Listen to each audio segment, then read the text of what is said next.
في إيه يا ماما؟ ايوه والله ما سمعتش التليفون. لا ما قلت لك يا ماما ان انا داخله اطبخ. اه. اطبخ ايه؟ ما انت عارفه ان انا بطبخ الاندومي يعني. اندومي؟ اندومي ايه؟ اندومي يا ماما، مكرونه عادي يعني طبيعي. فيها ايه يعني؟ لا.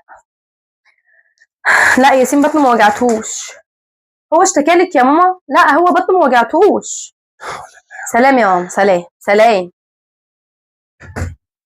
يعني يا بنت امك بتقول لك جوزك بطنه هتوجعه من كتر الاندومي وانت بتقولي بطنه ما بتوجعش. ايه يا سين، هو انت اشتكيت يعني؟ انت رحت اشتكيت لها قلت لها بطني اشتكيت بتوجعني؟ يعني مفيش مره تطبخي يا شيخه اكله حلوه؟ بقالك 5 سنين متجوزك ما اتعلمتيش الاكل خالص؟ يعني اشمعنى الكلام ده دلوقتي يا ياسين؟ يعني حد اشمعنى قال لك ايه؟ الكلمتين دول تيجي تقولهم لي؟ ما انت بقالك 5 سنين زي ما انت بتقول بناكل اندومي. طب ما ما انت عارف. تتعلمي. طب ما انت عارف انا واخدني من. عارف واخدك على كده، بس انا قلت بقى هتتعلم مصير الايام هتعلمها. انا مش عايز اكسفك وازعلك واقول لك ما بتعرفيش تعملي اكل مش عارف ايه. خلاص عمال يا اقول ياسين. هتتعلم خلاص يا ياسين، هتتعلم. كلمه من نهاها. انا ما بعرفش اعمل اكل. طب ما تتعلمي يا بنتي زي ما الناس خلاص بتتعلم. انا هعمل اندومي ده النهارده، وبعدين لما اتعلم يبقى يحلها الف حلال بقى.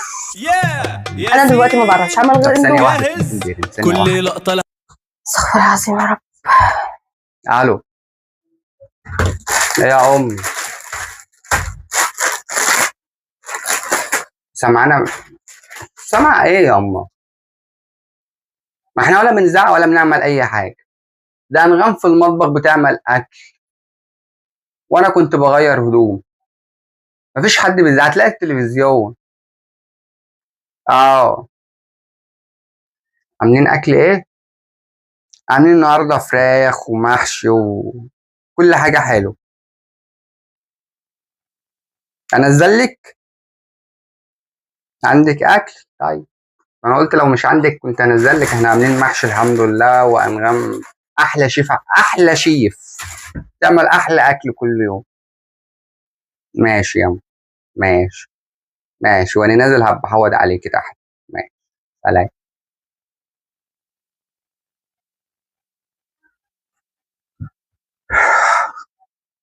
تعمل لنا الاندوم. انا اسفه يا ياسين. من النهارده انا هتعلم وهجيب وصفات من على النت وهحاول اطبقها وهعمل. بس ان انت بس ما فضحتنيش قدامهم. انت عارف، انت لو كنت الكلام يعني ان انا بعمل اندومي وبجيب اكل من بره ده، لو وصل لامك واخواتك تحت كانوا هيبهدلوني في الطلعه والنازله هيذلوني. بس ان انا انا عايز ما اعرفك حاجه. انت بتكتم اسرار الواحد بيتنا، بص، وانت عشان بس الواحد وقفتك اللي بينه جنبي. وبين مراته ما ينفعش الحاجه تطلع بره، ولا انا اعرفها لحد ولا انت تعرفها لحد، حتى لو احنا بنعمل ايه في بعض. ولا خناق ولا حلو ولا وحش بنعرفه لحد. شكرا يا ياسين بجد، شكرا انك مستحملني. وانا هرجع الاندومي ده خلاص مش هعمل. لا هترجعي وريهم كده ده بقى طعم ايه. خلاص بقى ما يلا عادش حار في حار اندومي. يلا يا ست يلا. ده انا خلاص ما ضحكت عادش على في امي وقلت اندومي. لها بتعملي محشي اعملي ده يلا. انا هجيب المحشي يا ست واتعلم. اعملي ده وبعد كده بتعلم. شكرا بجد يا ياسين من ماشي قلبي. يا ست. شكرا من قلبي انك ما فضحتنيش وسترتني، وانك واقف معايا وما طلعتش اسرار بيتنا فضحتك ايه يا لحد. عبيطه؟ ده انت مراتي. يلا يلا اعملي الحامي ده. يلا سلام يلا.